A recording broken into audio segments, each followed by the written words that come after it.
In our headlines on this Tuesday afternoon, June 4th, here in South Korea. The official multilateral meeting between Korea and 48 African nations is underway, with a general session on shared growth, sustainability and solidarity that began earlier this morning at a convention center located in Gyeonggi-do province. And the cabinet here passes a proposal by the Presidential National Security Council calling for the suspension of the September 19th inter-Korean military agreement amid North Korea's floating of waste-carrying balloons into South Korea. Meanwhile, contrary to widespread expectations, Korea's inflation slows to a 10-month low in May on year to stand at 2.7%. And pundits say consumer prices will stabilize in the lower to mid 2% range in the latter half of this year.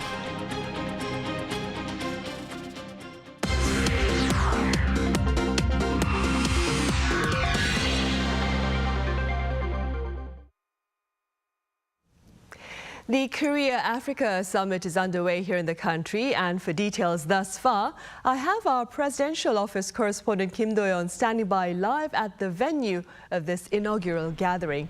Do-yeon, welcome. Let's begin then with President Yoon Suk-yeol's opening address.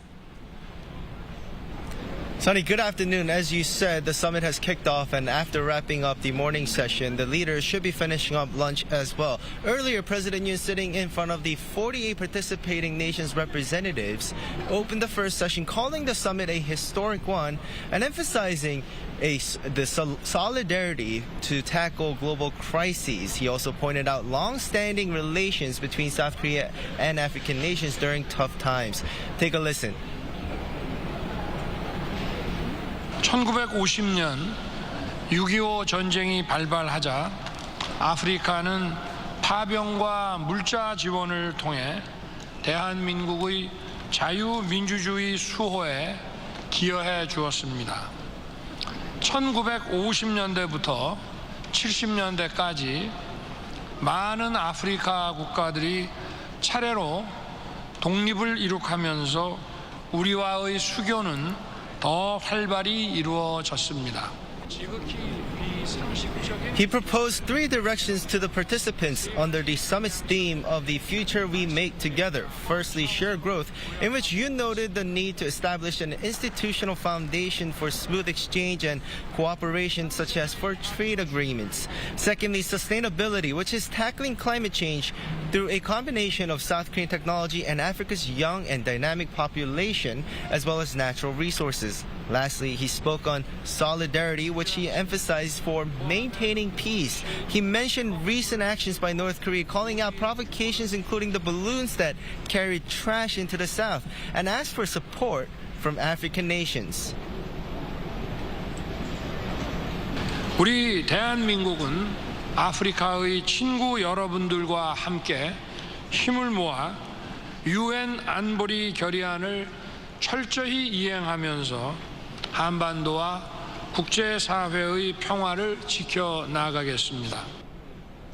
Right, indeed, a presidential pledge for peace here and elsewhere. Do-yeon, what was the response from his African partners?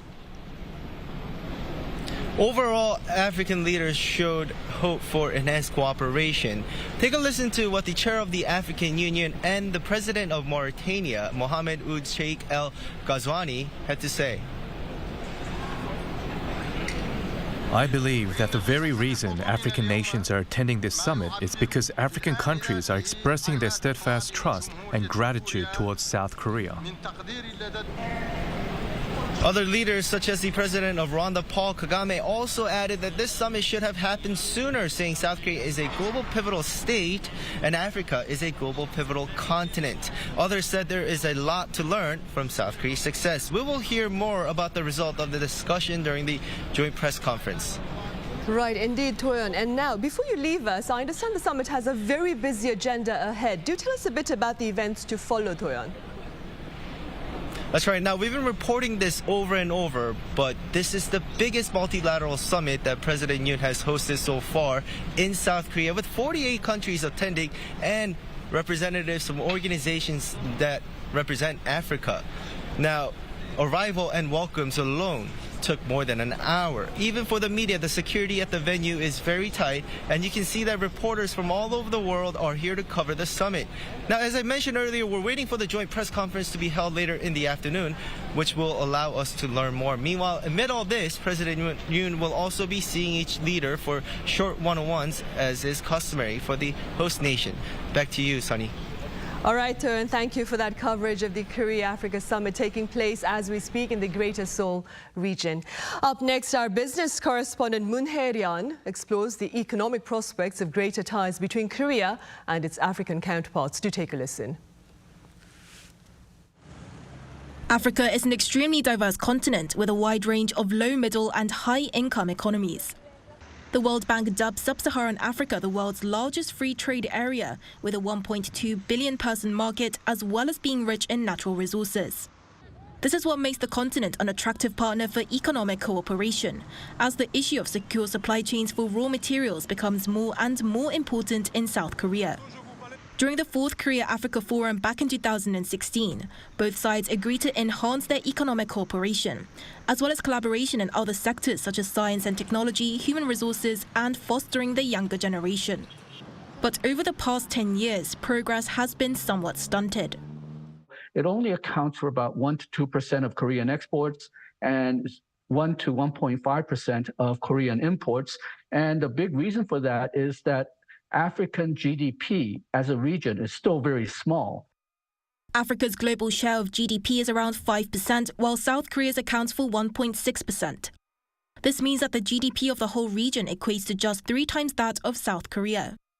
The low GDP combined with the geographical distance has made trade difficult, along with the political instability in certain areas that have made it a risky region to do business with.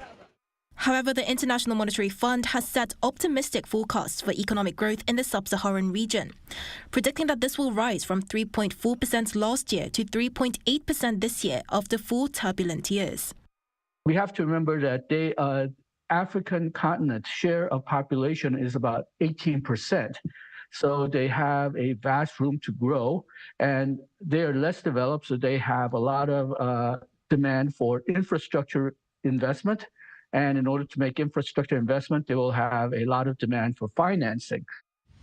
South Korea and Africa also share a major issue affecting many regions around the world: global warming, which affects crops and other natural resources. Consumer prices in South Korea are skyrocketing with large price hikes for fresh produce, while the World Meteorological Organization reported that more than $8.5 billion worth of economic damages were wrought in Africa by climate-related hazards in 2022.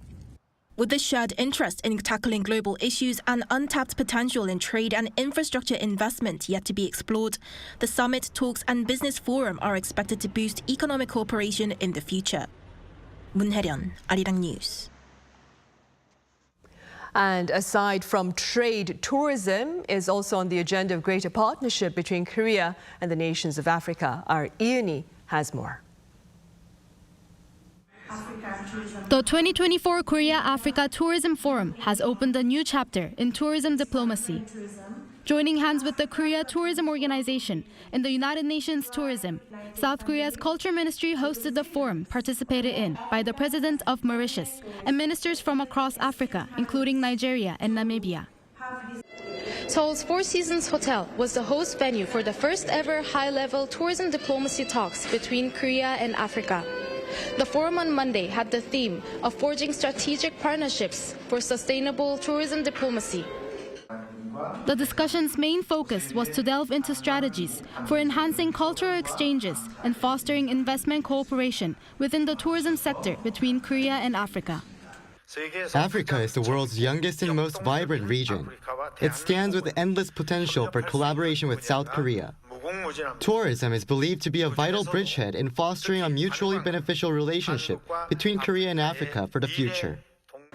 President Prediat Singh Gopan of Mauritius also shared his expectations for the forum, aiming to exchange ideas and best practices with South Korea. For the African continent, the tourism industry constitutes a key sector contributing around 6% to its GDP. Korea, on the other hand, is a world leader in innovation in the tourism sector, and its attractiveness have become remarkable.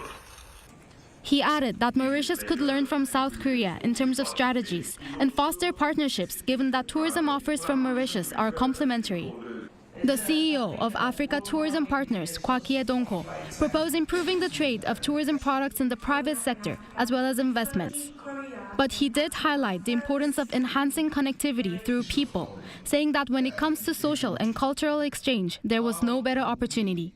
Make sure that these Africans in Korea and then the Koreans in Africa become our ambassadors in both destinations to make sure. The first step in unlocking the tourism potential between Korea and Africa is to encourage active participation among people to raise awareness. As part of this, after the forum, participants visited the photo exhibition, Invitation to Africa, at the National Museum of Korean Contemporary History.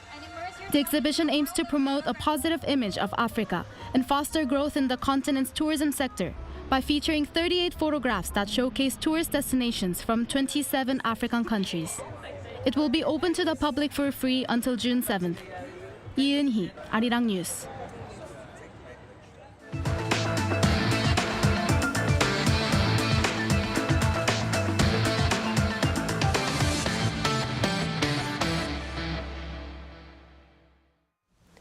The Cabinet here has passed a proposal calling for the suspension of all clauses under the September 19th Inter-Korean Military Agreement.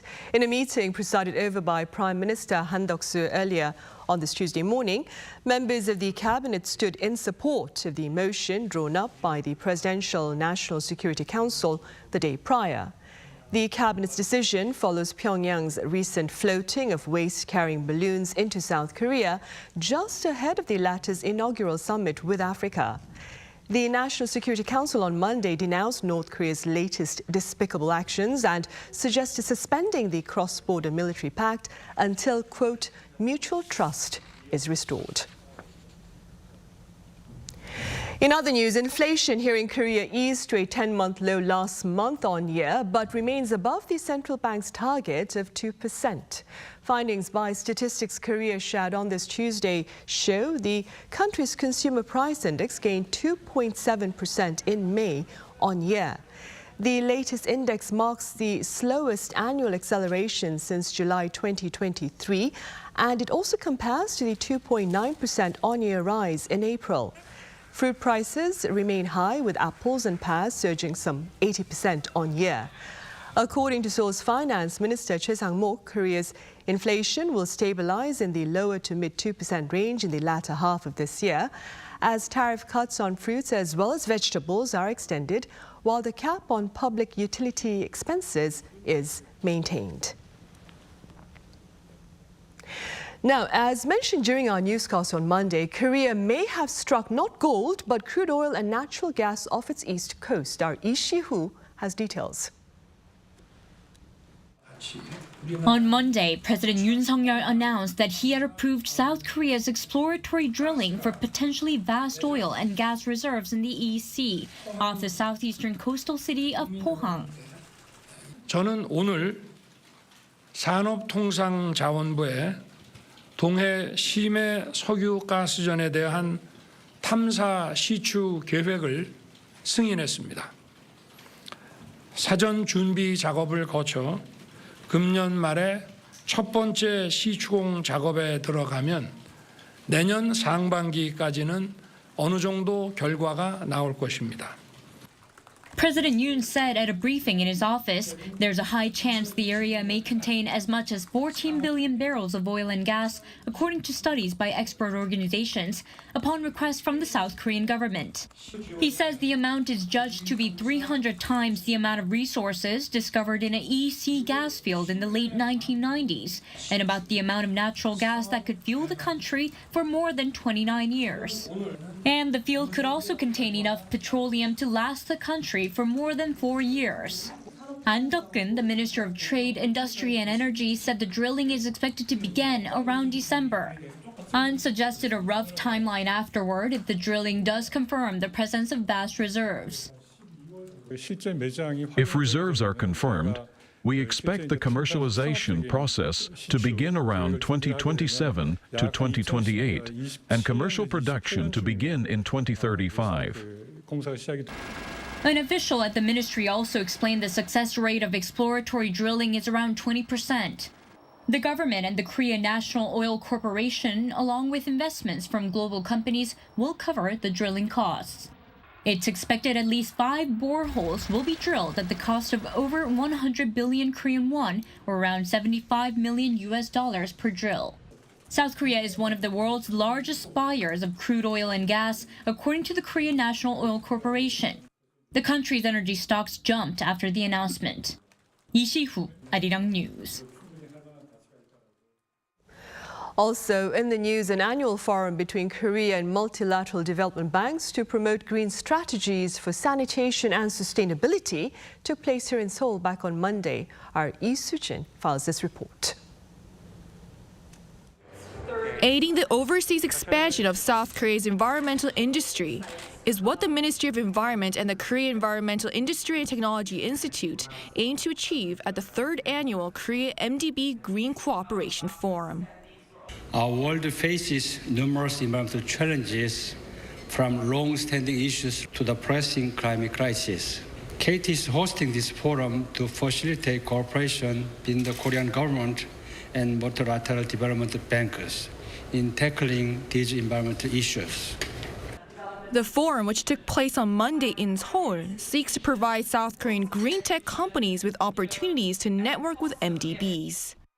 As international financial institutions that provide economic support for developing countries, MDBs have increased their climate project financing to more than $63 billion from 2016 to 2020. There is an opportunity to collaborate with MDBs in different specific sectors: water and sanitation, water management activities, and also like the waste management. And local companies can benefit from their participation in these projects in various ways. For incentive, the incentive in the sense that I think once the project is developed very well, it's a win-win issue. I think the market opportunities are there. One local company that's participated in an MDB Green project is Yoon, an engineering and construction consulting company. In 2022, it carried out studies to modernize the existing wastewater treatment facility and sewage systems in Costa Rica to adapt them to climate change. We consider partaking in MDB projects a very lucrative opportunity because it allows us to enter overseas markets. And this year, it will participate in the Inter-American Development Bank's project to improve the infrastructure of sewage treatments in 8 cities in Belize. With more opportunities like this to network, Korean firms will find it easier in the future to get involved in green projects by multilateral development banks. Lee Soo-jin, Arirang News. Meanwhile, the government here is mulling over prospects of permitting hospitals to process the resignations of doctors in training who remain in protest against the planned expansion in medical school enrollment quota. Authorities are hoping this permission will offer hospitals with more leeway to engage directly with their junior doctors to better persuade them to return to their places of work. There is also speculation about government efforts to ease working hours and to provide financial assistance for future training to further encourage junior doctors to return to hospitals. Out of the over 13,000 doctors in training who walked out of their workplaces, some 8% have returned thus far. On the international front, prospects of a fresh peace initiative to end the violence in Gaza have been rendered uncertain as advocates and critics clash over details of the proposal. Our Shin Ha-young explains. Facing strong opposition from far-right members of his coalition to a new Gaza ceasefire proposal, Israeli Prime Minister Benjamin Netanyahu said Monday that a plan announced by U.S. President Joe Biden on Friday was only a partial outline of Israel's proposal. President Biden said Israel had proposed a 3-phase plan that includes a partial and then complete release of hostages, as well as a phased withdrawal of Israeli troops. However, Netanyahu emphasized that the war would continue until Hamas is eliminated. We are working in countless ways to return our hostages. We have gone the extra mile to bring them back. But during this action, we have maintained the goals of the war. and primarily the elimination of Hamas. In response to Biden's announcement, Israel's Minister of Finance and the National Security Minister threatened to resign and topple Netanyahu's coalition government if he went ahead with the plan. The U.S. State Department countered increasing Israeli criticism of Biden's remarks by stating that the plan was ultimately an Israeli proposal. It was an Israeli proposal. Obviously, it was a proposal that they developed in consultation with the United States and Qatar and Egypt, the three countries that have played the mediating role throughout this process, but this was ultimately an Israeli proposal. According to the White House, during a phone call with Qatar's emir on Monday, Biden affirmed that Hamas is the only obstacle to a complete ceasefire and confirmed Israel's readiness to move forward with terms he set out last week. In a joint statement on Monday, G7 leaders said they stood behind the proposal and called on Hamas to accept it. On the same day, the South Korean government announced its full support for the peace proposal, urging all related parties to promptly accept and faithfully implement it. 신하영, Arirang News. Mexico is looking to usher in its first female leader. Early ballot count show Claudia Sheinbaum at the forefront. Our Lee Seung-jae has more. For the first time in the 200 years since Mexico became a republic, a female president is set to take office in the country. Preliminary data from the National Electoral Institute showed that Claudia Sheinbaum won between 58.3% to 60.7% of the vote to win the country's presidential election. The 61-year-old takes over her longtime political ally and mentor, Andrés Manuel López Obrador. She also becomes the first Jewish leader of Mexico, having been born to Lithuanian and Bulgarian Jewish parents. A climate scientist, Sheinbaum was also the mayor of Mexico City from 2018 to 2023. Many political pundits see her as continuing the work of Obrador, whose social welfare programs led to the success of the Morena party. The president-elect pledged to stick to her predecessor's policies, which include scholarships for more than 12 million students and pensions for all senior citizens. Sunday's election was also the largest in the country's history, with more than 98 million voters registered. She will begin her 6-year term on October 1st. Lee Seung-jae, Arirang News. China says its lunar probe Chang'e 6 has collected samples from the far side of the moon and is making its way back to Earth. According to the China National Space Administration earlier on Tuesday, Chang'e 6 endured high temperatures and obtained samples, including soil, from the surface and below the surface of the moon. Following the sample collection, the lunar probe also reportedly unfolded the Chinese national flag on the side of the moon that faces away from Earth.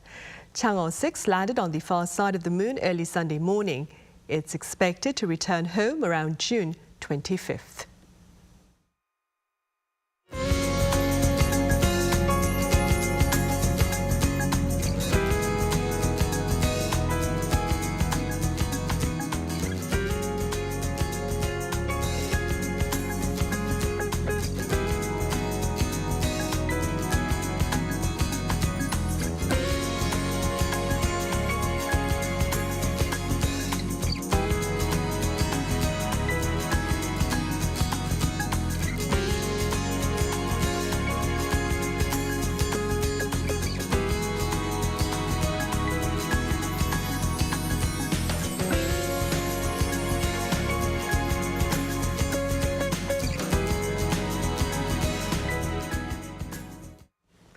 And those are the headlines at this hour here in Korea. Coming up next is our daily panel session, so do stay with us.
감사합니다.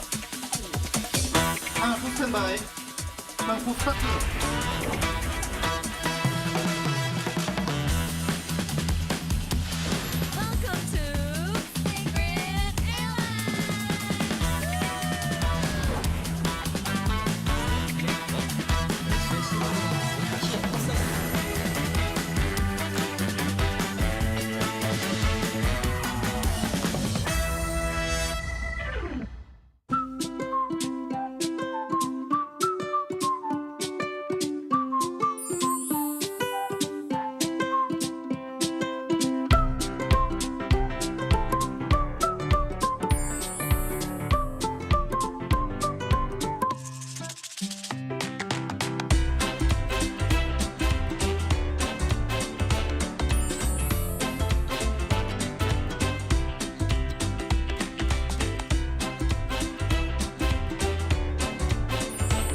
Lotte takes a new leap beyond its boundaries. Our change will lead to better lives for all. New Lotte, the power of a better world. New today, better tomorrow. Lotte.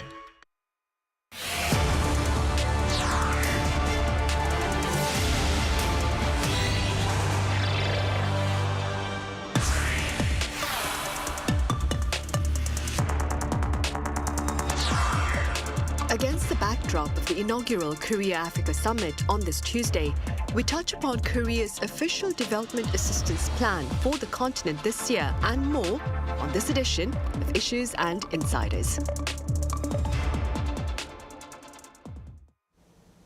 Welcome to Tuesday's edition of Issues and Insiders. I'm Min San-hee. Today we address Korea's official development assistance to its counterparts in Africa amid its inaugural summit with the continent here in the country. For more on this, I have Oh Sang-ik from the Ministry of Land, Infrastructure and Transport. Mr. Oh, it's a pleasure to have you here. Thank you. I also have Kwon Soa with us. Soa, welcome back. Happy to be here, Sunny. Right, Soa, let's begin with some details about Korea's official development assistance plan for Africa. Well, since President Yoon Suk-yeol's term kicked off in 2022, the president had emphasized the diverse potentials for South Korea in the African continent, along with the country's wish to become a more responsible donor country. Now, noting that the government has increased ODA in Africa tenfold in the span of 15 years, he cited assessments that say the scale was not enough. With that, President Yoon had stressed the need for a dramatic expansion in size and the creation of a Korean-style development cooperation project based on the sharing of Korean technology and experience. Experience, of course, because Korea used to be a donor recipient and now is an aid giver. Now, the government vowed to double ODA by 2030 from the amount it provided in 2019. Part of the Yoon administration's policy direction in terms of cooperation with African countries is the reorganization of economic fundamentals to be centered on the private sector. That includes more efforts in meeting the needs of private companies through the diversification of ODA through the Economic Development Cooperation Fund, or EDCF, a program that promotes economic cooperation between Korea and developing developing countries by helping build basic infrastructure. Korea's ODA strategy also involves plans to bolster the country's strengths in digital, climate change, and health sectors. In line with President Yoon's focus on Africa, he held 17 summits with African leaders, that is, before the occasion of the Korea-Africa summit. So we are expecting to see that number expand significantly now. Right, indeed. And Mr. Oh, what more can you tell us about the government's objectives with regard to its ODA plan, that is, for Africa? Yeah, Korea's official development assistance for Africa can be summarized as ODA 101. That means, while many African countries enjoy high growth rate, they are vulnerable to fluctuations in mineral prices as they were in the past time, which strained their public finance. So they make little investment in education and public health when their populations are still growing. So they make little, while African countries face opposite issue to Korea in terms of the population. Korea can share its past development experience and help African countries meet the basic needs of their growing populations and pursue development. Also, Korea help African countries develop critical minerals for energy transition such as nickel, lithium in Africa, and secure Korea's access to it. Sharing our development experience and partnership in economic development, they are the main objective of our ODA. Right, and against that backdrop, so I believe you mentioned this earlier, Korea's ODA budget this year has been boosted by over 30%, I believe, compared to that of last year. Could you share the precise numbers with us, Soa? Sure. Well, over or almost 2,000 ODA projects will be funded through this year's official development assistance budget, which was decided upon in late February at the government's ODA committee meeting. Now, a record high of a little under 6.3 trillion won, or $4.7 billion have been set for 2024, up from $3.1 billion last year. 2023 was the first time Korea had exceeded the $3 billion mark in ODA size. With that, the country ranking 14th among 31 members of the OECD's Development Assistance Committee last year. Now, for a closer look at the rate of increase, the budget for this year is a whopping 31.1% rise from last year's ODA, which was also up by 11.4% from 2022. Now, we also see some years where the budget shrank, such as in 2020 and 2022. But all in all, between 2010 and 2021, the annual average increase stood at over 8%. So we are generally seeing an expansion in Korea's ODA expenditures. Meanwhile, out of this year's budget, more than 17% is planned to be used for humanitarian crisis response in war and disaster-affected countries such as Ukraine.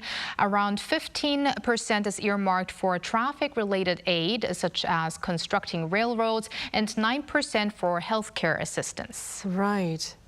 Mr. Official development assistance can be extended in many forms, they say. Could you tell us a bit about the format that Korea hopes to extend to Africa?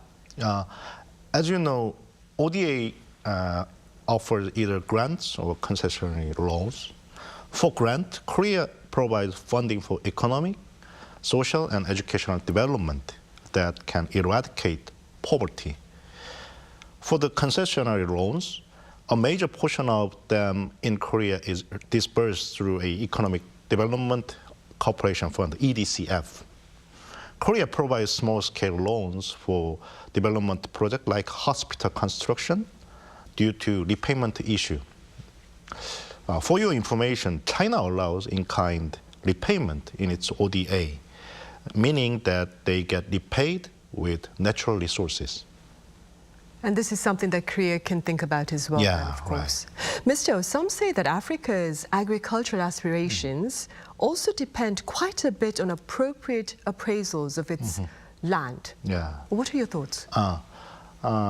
I'm involved in geospatial information sector, and in Africa, basic infrastructure such as transport, power and water supplies, and internet connection needs to be built to reduce their reliance on agricultural sector.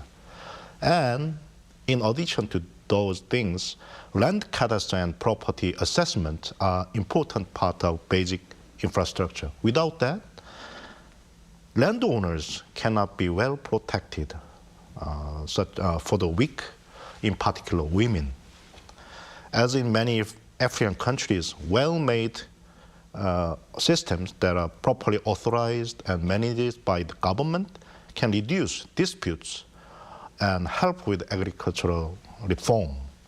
For government, clear land ownership can become a valuable source of taxation. In that regard, land information systems are essential infrastructure in Africa. Korea provided the EDSF loan for Ethiopia to build the information system, land information system, and grants for Tanzania for the land cadastre education center. Right. So Mr. O just mentioned neighboring China's interest in Africa and its assistance there. That being said, could you tell us a bit about China's expanding investments in the continent of Africa? Right. China, also a country that rapidly transformed from being a donor recipient to now an emerging major donor, has been actively funding a wide variety of projects in the African continent in the past years, ranging from transportation infrastructure to agriculture, energy, minerals, health, and telecommunications. While cooperation with Africa started with the establishment of official diplomatic ties between China and Egypt in 1956, it's been more recent that Beijing increased its ODA in Africa significantly. According to data by China's finance ministry, the country's foreign aid expenditures rose steadily from 2003 to 2015, from some $631 million to $3.14 billion.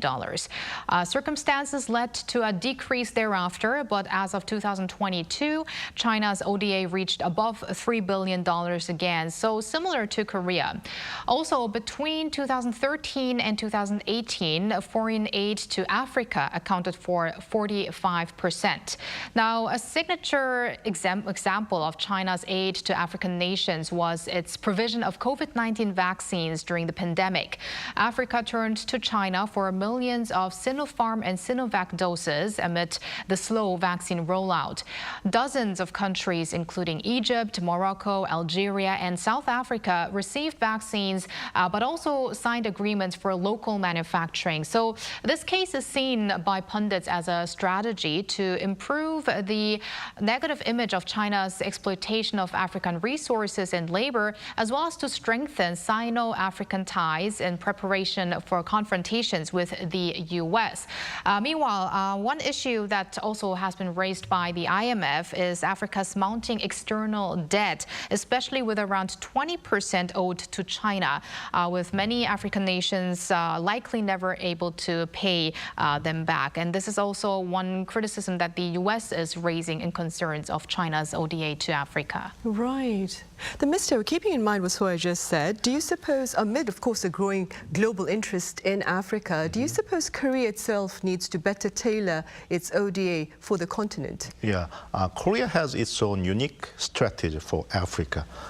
We have three pillars of ODA strategy for Africa. One is Safe Africa for health and food security. Second one is Rising Africa for agriculture, industry, and urbanization. Third one is Future Africa for manpower and digital transformation. For those, based on these pillars, infrastructure construction will be accompanied by capacity building. Also, focus countries and sectoral-based countries will be designated for disseminating good outcomes of our ODA efforts. To overcome our lack of network in Africa, we will cooperate with regional international organizations such as AFDB. Right, I see. So I hear the OECD's Development Assistance Committee recently acknowledged Korea's advances in its ODA efforts. Do tell us a bit more. Yes, Korea received a positive assessment. I briefly mentioned the DAC, or Development Assistance Committee, before, but to give you a little bit more background, this committee is described by the OECD as a, quote, unique international forum of many of the largest providers of aid, including 32 members, unquote, with the purpose of promoting development cooperation and related policies to help implement the 2030 Agenda for Sustainable Development. Every year, the committee makes evaluations of 4 to 5 member countries' aid and development policies and implementation in the format of a peer review. This year was Korea's turn, making it the 3rd such review since it became a DAC member in 2010. The report released last month described Korea as being at a pivotal juncture, taking on more responsibility on the global stage as an aid giver. The review took note of Korea's continued increase in ODA this year, mentioning the 31% raise that we talked about before. It also recognized climate-related ODA efforts and flexible and quick responses during the pandemic, because during that COVID-19 period, it was pretty difficult to spend more money for ODA for many countries. Now, there were also recommendations made, with the report suggesting improvement in strategic partnerships with multilateral actors, increasing the number of qualified staff in the field of development, and encouraging the private sector to scale up its role as an ODA delivery channel. Despite the general growth in ODA, when it comes to the ratio of ODA to South Korea's per capita gross national income, the country was still ranking in the bottom 4 as of last year. So that is calling for room for improvement. Right, indeed. And Mr. O, keeping in mind the vote of confidence extended to South Korea from the OECD, in what direction do you suppose should Korea seek to navigate its ODA for Africa moving forward, of course? So our ODA should be ODA for Africa. That means Korea's ODA prioritize the development needs of recipient countries in Africa. So that will mean building more of the basic infrastructure like roads, railways, electricity supply, along with cadastral and land information system. Also, demand for affordable housing construction will also increase, given the growing populations in the continent. Also, until recently, Korea focused on East Africa. Now, we need to expand our efforts to West African countries too. Yeah. Right. Mr. O, speaking to the media, the AFP, the Agence France-Presse, before the Korea-Africa summit, President Yoon Suk-yeol spoke about bolstering trade ties with Africa and securing key minerals from the continent for South Korea, which depends on mineral imports for 95% of its requirements. That being said, he claimed that Korea itself would seek to share its growth strategy with Africa in return for these needs of minerals. That is, keeping that in mind, to what extent do you suppose can South Korea share its economic growth strategy with Africa? So becoming good partners with African countries, that's basic and important thing. And African countries have a huge growth potential if they have good benchmark cases to follow. In that regard, I would like to recommend to learn more about Korea's past economic development experience. For example, we had good economic advisor like Oh Won-chul, who under President Park Chung-hee, and he wrote a book, like a broad book, The Korea Story. Yeah, this is an English book, and this book is also read by Tanzanian ambassador to Seoul, Tologani Maburo. Tell us a bit about the details of the book, briefly speaking. So, if you can hold it up so that the camera can have a greater close-up of the book that you're talking about. So this book is about how Korea could develop its own economy with the view of economic advisor to President Park Chung-hee, and he summarizes what was strategy, what was implementation plan, and how it is well organized in implementing. Yeah. Some pundits have questioned whether this strategy for South Korea can effectively work for Africa, because Africa has its own cultural and social unique aspects. So what are your thoughts on that?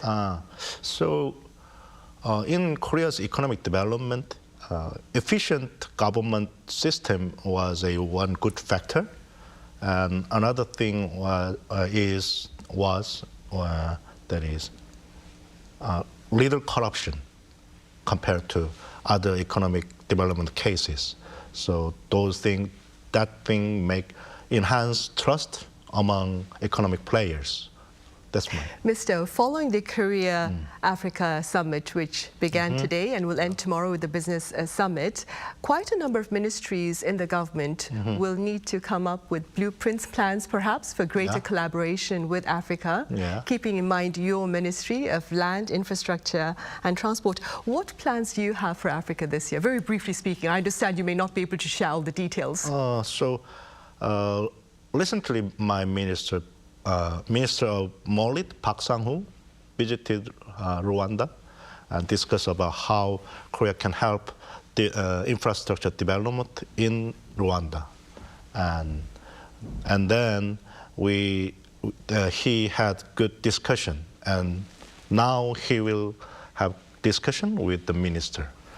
And also tomorrow we will have big event to invite African leaders, including President of Tanzania, to show what we can cooperate as a partner.